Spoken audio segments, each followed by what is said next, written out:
Hiya. In this post, I wanted to talk about a couple of basic routines that most settings have in their day, um, so that the practitioners would feel more confident about talking about how they form part of the curriculum. And one of the ones I wanted to talk about first was getting ready to go outside to play. So you might have a free flow kind of setup, or you might decide at a certain time of the day or the session that everyone's going outside to play. But what made me think about talking about this particular subject was I was remembering working in a school. I worked in a school for a term, and I was observed by a head teacher.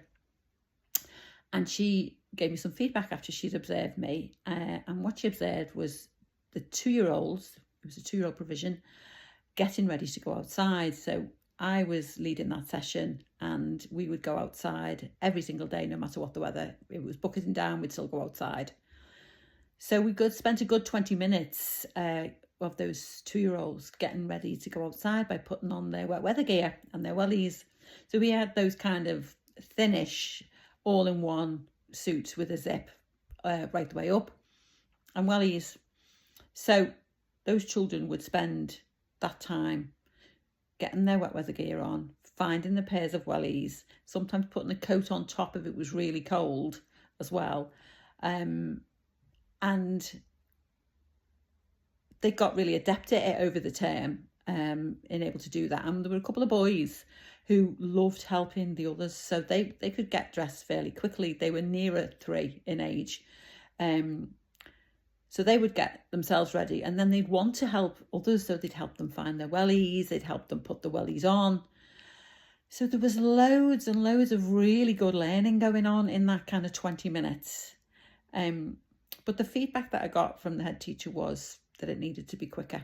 It needed to be faster so we could get outside to do the planned learning. So it's not going to surprise you to know that head teacher had no early years background or training, and she didn't have children of her own.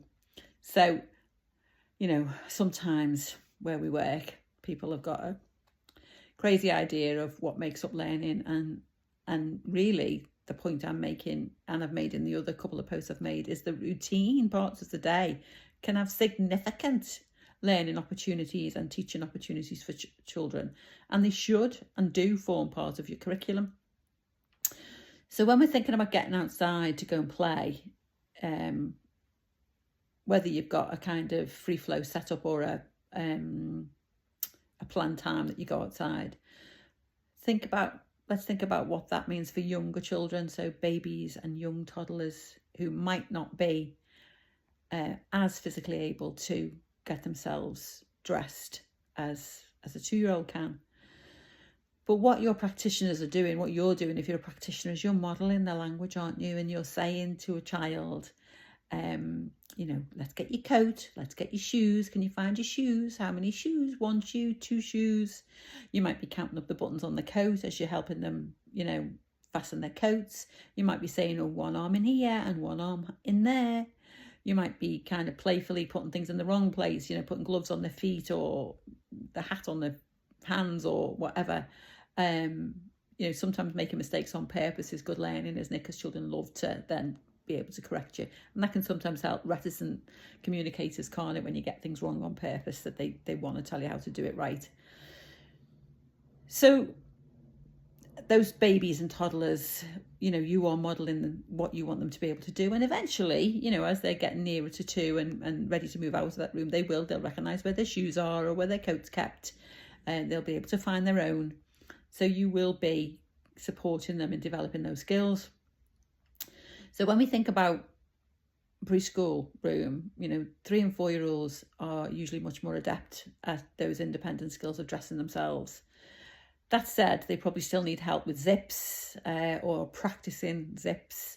They might struggle to get gloves on and getting all 4 fingers and a thumb in the right place. So they are still skills that they're developing. And, I've known children who love to help in a preschool room by either sorting out the wellies when you come back inside, you're pairing them all up again, or if you've got like a big welly box before you go out, getting all the wellies and putting them into pairs. So there's lots of maths in that, isn't there? Sorting and pairing. And so it's just thinking again about those routines of the day and thinking, look, these make up part of our curriculum. And the more you can make up in your curriculum of routines and everyday bits, the less you've got to think about the other stuff that you've got to add in. So again, and seasonally, think about seasons for that one. So sun cream and sun hats, obviously 3 and 4 year olds are a bit more adept at putting on their own sun cream, finding the sun hat if you let them wear sunglasses, whatever it is that they're doing, maybe filling up their own water bottles to take outside if the weather's warm.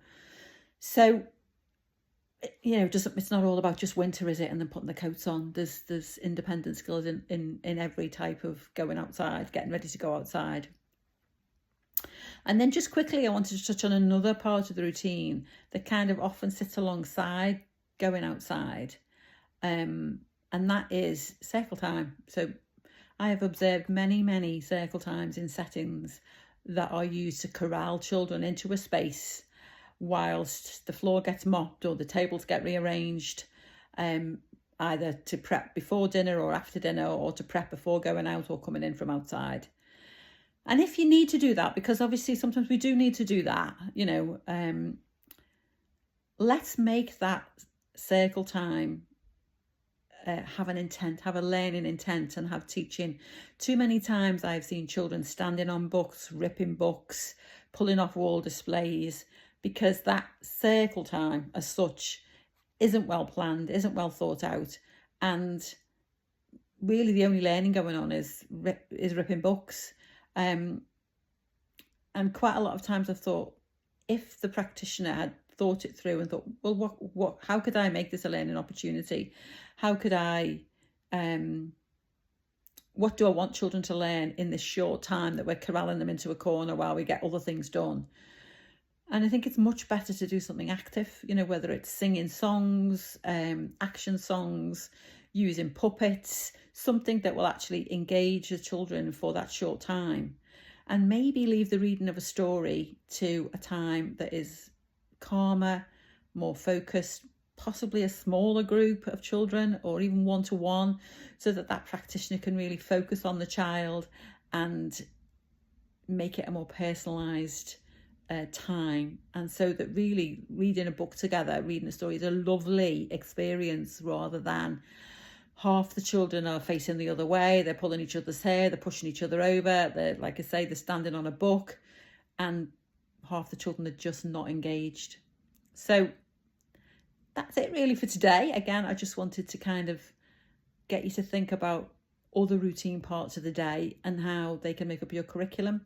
And again, as I've said in my other posts, a couple of photographs on your curriculum board in each room, if that's what you're doing, and a few captions is going to show from each room that sequence learning that Ofsted are keen to see if you understand and if your practitioners understand, and also help parents to know what it is that children are going to learn while they're in that particular group or in that particular age range.